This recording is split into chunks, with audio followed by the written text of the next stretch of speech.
Today on the Two Car Garage, we're going to replace the old Volkswagen horn grill with a billet aluminum horn grill that has a functional turn signal in it.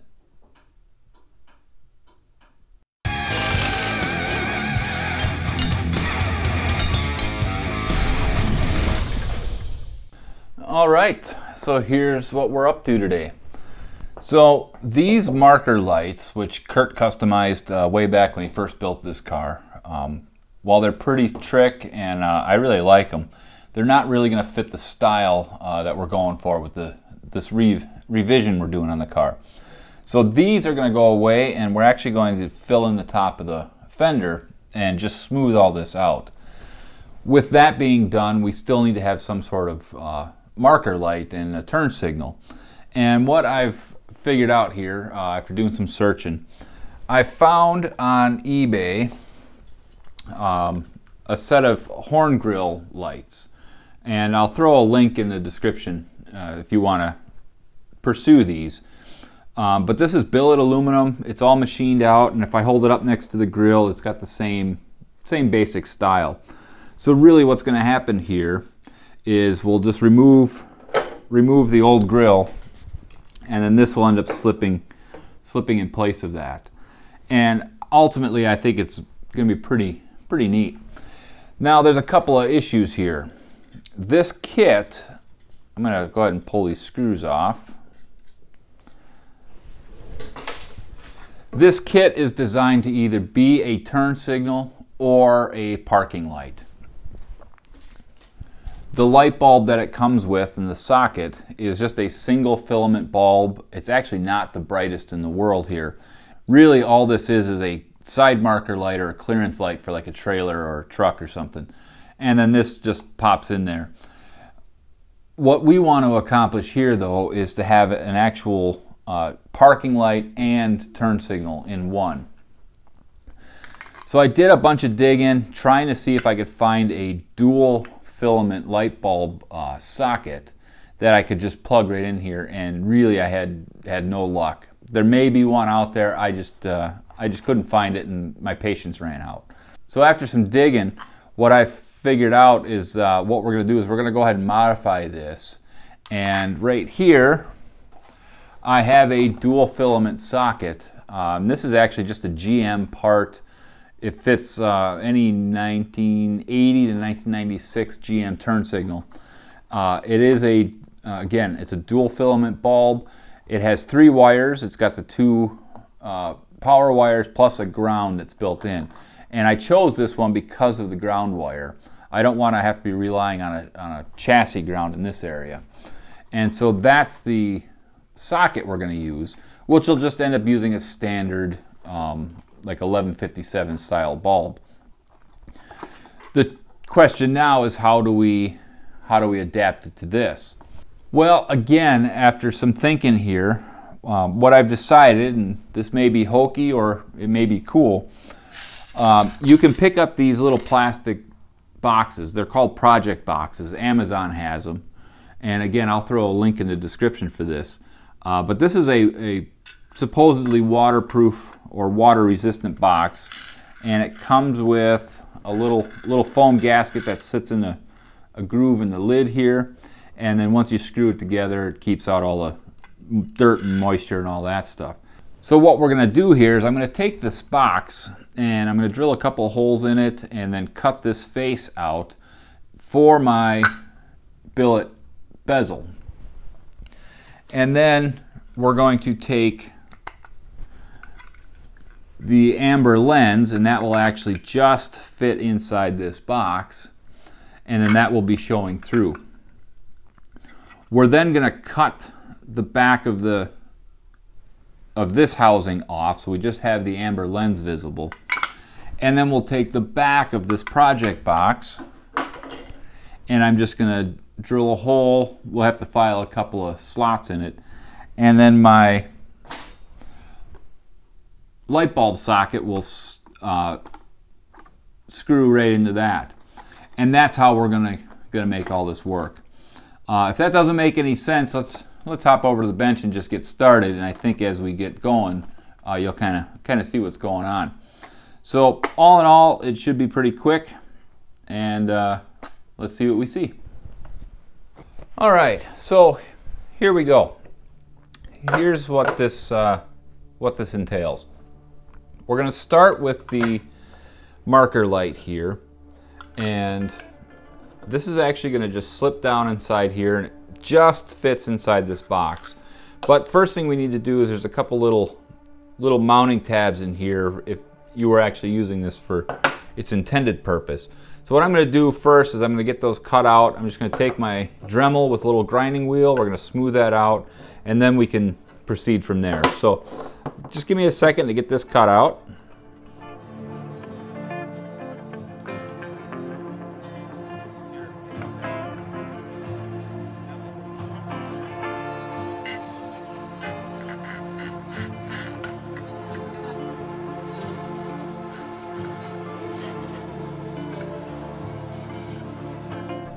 So there we go. We've got those little bosses cut out of there. Everything's flush now, and now we can move on to the next step. So now we're going to take our amber lens here, and we're just going to press that all the way down in.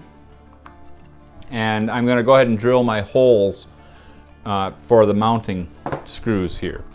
So I just found a drill bit that fits tight inside those existing holes. And we'll just go ahead and drill through here.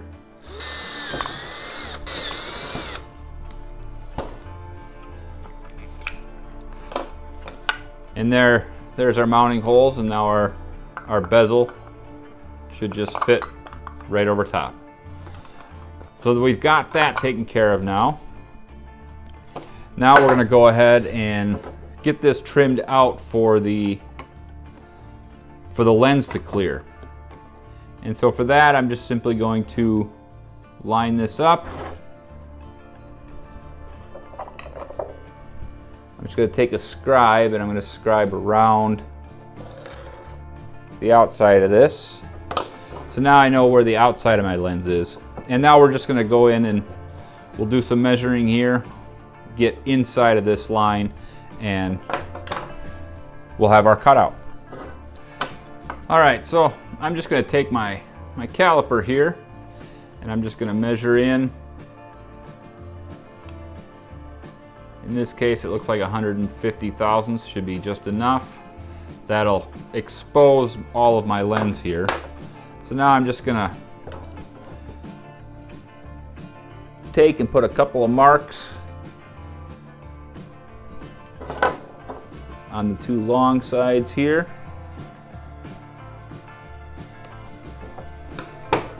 And now I'm just gonna take a straight edge and connect those two dots.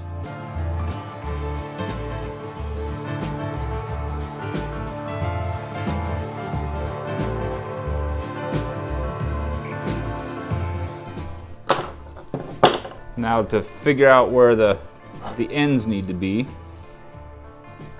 I'm just gonna measure off of this hole. Should put me roughly there. We'll say 250 thousandths.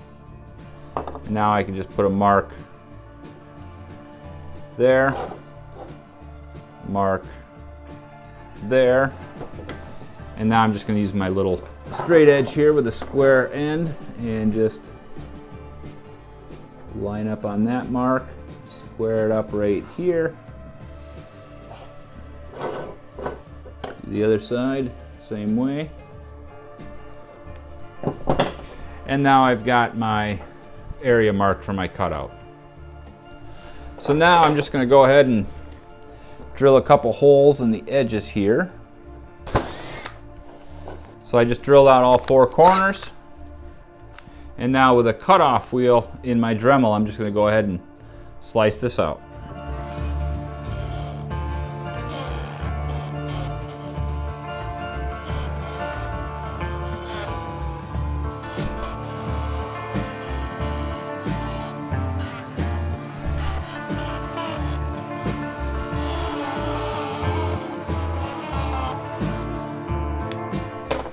All right, so now that we've got the bulk of that out, I'm just gonna scrape off some of this excess melted plastic here. And now we're just going to come in and we're going to smooth this edge out, bring it all the way out to my actual marked line. And for that, I'm just going to switch to a little sanding drum here on my Dremel, and now we can just clean this up.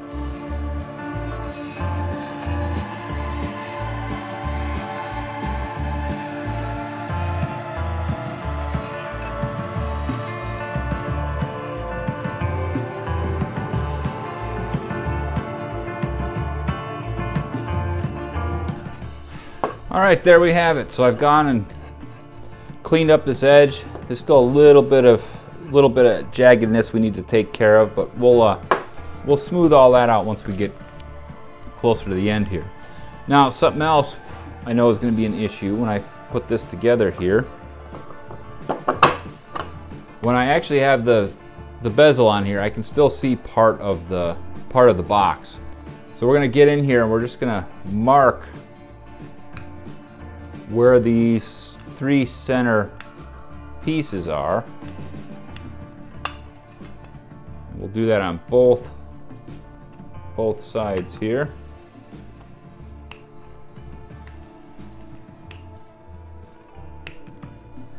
And now when I pull this bezel back off, you can see these 3 scratch marks, and they basically come out to the outside of my lens here.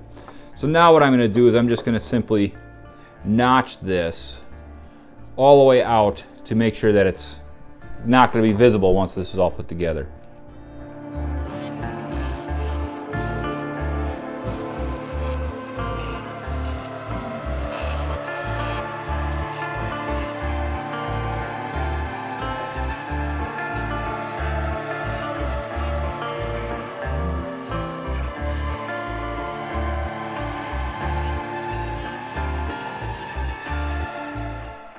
And now when I put my bezel on there, it's completely clear, so you're not going to see the black box. Other than doing a little bit of cleanup here, getting rid of any jagged plastic, this thing is ready to move on. The next thing we're going to work on is the actual lens here. Because I'm changing to a different style light bulb, I don't need this little bump out anymore.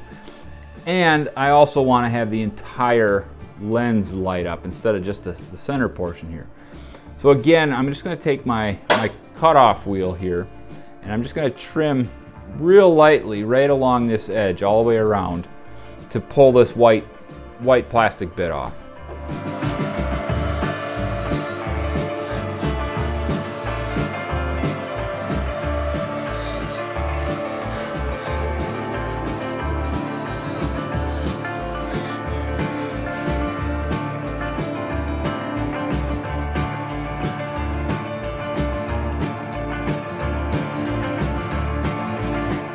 Now I still have some jagged edges here, so I'll just take my little sanding disc and clean those up.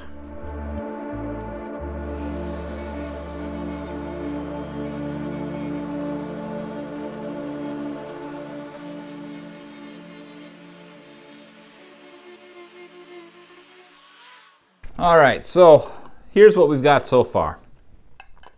If I drop my lens inside, you can see that the entire lens is now visible. And when I put my bezel on here, you can just see the lens behind the bezel here. So this is basically ready to mount on the car. There is one more thing we need to take care of in order to get this on the car. I need to have some way of getting some nuts on here. Now, in this job box, this is so close to the edge that you can't actually get a nut on there and turn it. So what we're going to do here is I'm going to make a couple of barrel nuts just out of some brown brass stock, and then we'll put a slot in that and we'll just use them like screws. So we'll hop over to the lathe here.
All right, so now that we've got these barrel nuts done, this is basically ready to go into the car.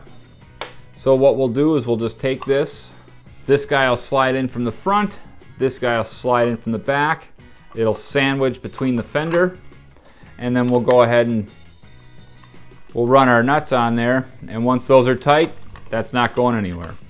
So we are now done with the housing. So I'm just going to go ahead and set this aside, and now we have to work on the back of the housing here and get this ready to accept our electrical socket. So here's what we're going to do. We just measure the diameter of this socket, the round portion of the socket, and this comes out to, oh, it's basically 1 inch. It's a little bit less than an inch, but I'm going to drill this out with one of my step drills here, and this one comes out to, again, this is just slightly under an inch. So I'm just going to drill right dead center in this box and take that all the way up to 1 inch.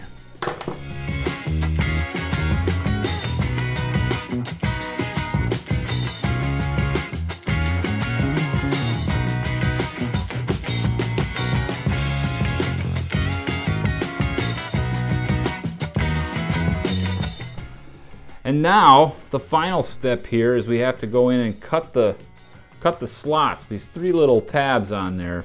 So this will be able to slide in and snap in place. So for that, I'm just going to go ahead and mark this up. I'm going to get rid of this little foam gasket that's on there. So now we'll just lay this guy on here, mark where we want this. And now all we have to do is go through and cut these out.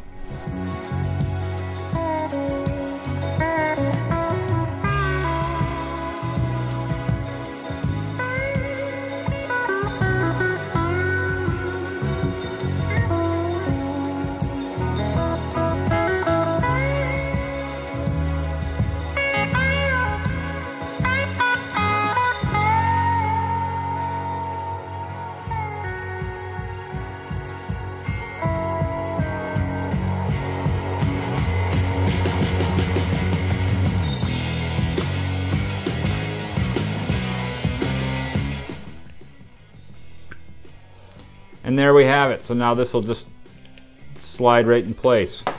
So if I put the gasket back on, now when I set this guy in place, once I turn that locks right in. So we are good to go. So really, at this point, we've got the back of the housing taken care of. We've got the front of the housing taken care of. We've already got our lens all cleaned up, so I can slide that back in here. I have my bezel ready to go. And so now we'll just go ahead and slide on over the car and we'll get this put together. All right, well, let's go ahead and get this put on the car now. And I've already gone ahead and drilled some holes here for the studs that this mounts to. Because this billet piece is a little bit larger than the original horn grill, you do need to drill these holes. Now this, you'll notice that this hole here is kind of beat up and it's a little out of shape. So I got one hole drilled here, but this one was so close to the edge that I ended up having to just file that out. But my bezel now fits in there nicely. So we'll take that, we'll take our housing, and that just slips up behind here. And this should just all slide together. And we'll take the little brass barrel nuts that we've made up here, and I'll just reach underneath and screw this together.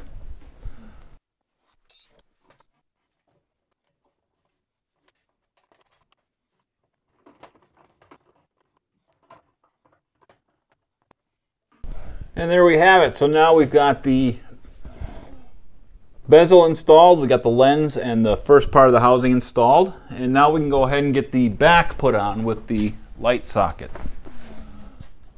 So our back here is just simply held on with four screws. Now I'm not going to put the gasket in right now because this is all going to come back apart here. So we'll just reach up and just put it on with 2 screws for the time being. All right, well here is a look from the back side here with our housing in place. And I went ahead and took my socket and I just temporarily wired things up here. And when I say temporarily, I mean it's just twisted wires that have been taped up here. I just want to be able to make sure that this is gonna function for us. All right, so we'll just take our bulb here. We'll slide the socket in place. And now once I turn that, locks right in. So there it is installed from the back side. Again, just a couple of screws temporarily holding it. But now we'll hop back out front and see what this actually looks like with the lights working. Well, all right, here we go. So with everything installed here, now we just have to test it and see if it works. So if we turn on the parking lights, you can see it's all lit up here. And if we turn on a directional, working just like it should. So if we shut everything off here and now turn on the directional, still functional. Well, there we have it. We now have functional horn grill lights. They're going to work as both the turn signals and as parking lights. And I think in general, that's going to fit the overall look of this bug. So really, there's only one thing left to do, and we're just going to do this off camera. But the housing, and I've gone and made up the passenger side here, is just all black inside. And I want to have a little bit better reflective surface than that. It does look like it works pretty well, but we're just going to take it one step further. So I just picked up some plastic paint that's a high temperature paint, so hopefully it won't bake off with the heat coming off the light bulb. I'm just going to use a silver or aluminum colored paint here, and we'll paint both the inside of the box as well as the inside of the back cover here, just to make this light a little bit brighter and look a little bit slicker. But that's it. Pretty simple job overall, and just one of those custom touches that we're adding to the car, and I'm pretty happy with how it turned out. So I think we'll just let you go, and thanks for watching. I hope you're getting something out of this, and I'm not sure what's coming up down the road. We'll see what parts get delivered next, and then we'll go from there. So take care. I'll see you around.